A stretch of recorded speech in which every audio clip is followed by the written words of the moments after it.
All right, today we're here with Nala and Roman, and this is their roadmap to success. So when I got here, they were pretty excited. They wanted to, they thought about jumping up, but they didn't. They were actually doing pretty well. But what we really wanted to do, since Nala, who's right here in brown, we wanted to work on just really integrating her into the home and making sure that the dogs look to their guardians for leadership and direction.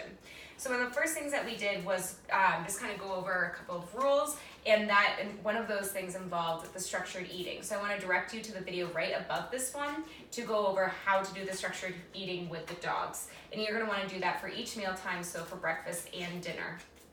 The next thing we wanted to do is make sure we went over how to establish that leadership position in the first place.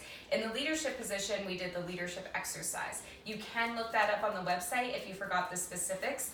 We have a bunch of videos for how to do that, so you can use that as a refresher. Just look up leadership exercise. And that's when we establish an invisible boundary and then use the escalating consequences to keep the dog outside of the boundary. Now you can use the exact same concept of establishing invisible boundaries around a dinner table, around the front door, things like that.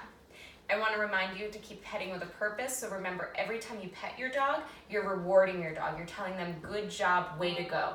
Start asking them to come over and sit before they get attention.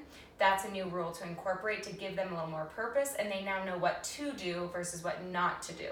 So instead of just telling them not to jump up, we can tell them to sit so they know what is expected and they can start doing something that they know will make you happy. Other things, just a little tip on house training, making sure that we go outside. If they go potty, say the word potty and then give them a treat when they're done. So they start finding that to be the most desirable place to go because they get yummy treats for going outside. All right, remember that everything you do trains your dog, only sometimes you mean it.